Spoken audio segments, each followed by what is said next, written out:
யோசிச்சு பாருங்க, உலக அரசியல் ஒரு பெரிய புயல் மாதிரி சுரண்டடிச்சப்போ சில நாடுகள் அதுல சிக்கி தவிச்சது. ஆனா சில நாடுகள் ரொம்ப அமைதியா அதை கடந்து போச்சு. இது எப்படி சாத்தியமாச்சு? குறிப்பா முன்னாள் அமெரிக்க அதிபர் ட்ரம்போட கணிக்க முடியாத பேச்சால உருவான அந்த சூழல்ல கடைசியில ஜெயிச்சது யாரு? வாங்க இத பத்தி கொஞ்சம் ஆழமா பார்க்கலாம். சரி, நாம என்ன பார்க்க போறோம்னா, முதல்ல ட்ரம்ப் பேசின பேச்சால எப்படி ஒரு உலகளாவிய குழப்பம் உருவாச்சுன்னு புரிஞ்சுக்கலாம். அதுக்கப்புறம் ஐரோப்பா எப்படி இந்த வலையில மாட்டிச்சு, ஆனா இந்தியா மட்டும் எப்படி ஒரு ரொம்பவே வித்தியாசமான மௌனமான பாதையில போச்சுன்னு பார்க்கலாம். கடைசியா இந்த 2 பாதைகளும் அவங்கள எங்க கொண்டு போய் நிறுத்துச்சுங்கிறத பார்த்து முடிப்போம். சோ இந்த கதை எங்க ஆரம்பிக்குதுன்னா, முன்னாள் அமெரிக்க அதிபர் ட்ரம்போட வார்த்தைகள்னு தான். இந்தியா பாகிஸ்தான் பிரச்சனை மாதிரி ரொம்ப சென்சிட்டிவான விஷயங்கள்ல கூட அவர் சொன்ன கருத்துகள் ஒண்ணுக்கொன்னு சம்பந்தமே இல்லாம ரொம்பவே அதிகப்படுத்தி சொல்ற மாதிரி இருந்துச்சு. இது உலக தலைவர்கள் மத்தியில ஒரு பெரிய குழப்பத்தையே உண்டாக்குச்சு. உதாரணத்துக்கு அவரோட ஒரு ஸ்டேட்மெண்ட்டை பாருங்க. இந்தியா பாகிஸ்தான் போரில் 35 மில்லியன் உயிர்களை நான் காப்பாற்றினேன்னு சொன்னாரு. இப்படிப்பட்ட நம்ப முடியாத விஷயங்கள் தான் உலக தலைவர்கள் ஒவ்வொரு நாளும் சமாளிக்க வேண்டியிருந்த ஒரு கணிக்க முடியாத சூழலோட சின்ன ஒரு சாம்பிள். ஆனா விஷயம் என்னன்னா, இந்த நம்பர் ஒரே நாள்ல வரல. ஜான்வரியில 10 மில்லியன் சொன்னாரு, கொஞ்ச வாரத்துல அது 25 மில்லியன் ஆச்சு, கடைசியில 35 மில்லியன்ல வந்து நின்னுச்சு.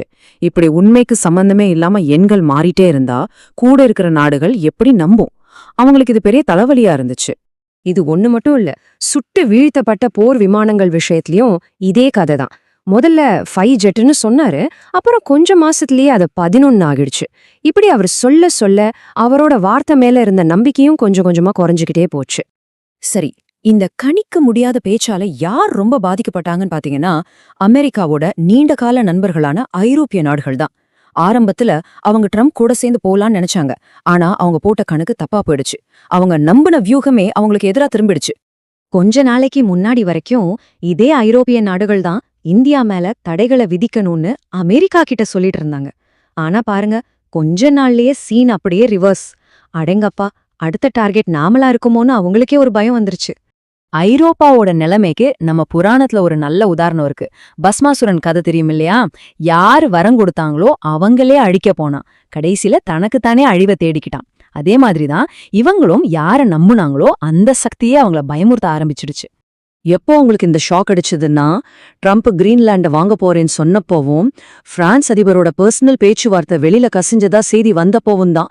அப்பதான் உங்களுக்கு புரிஞ்சது, இத்தனை நாளா நம்பின நட்பு உடைஞ்சு போச்சுன்னு. உடனே அவங்க பார்வை சீனா, இந்தியா மாதிரி புது கூட்டாளிகள் பக்கம் திரும்புச்சு.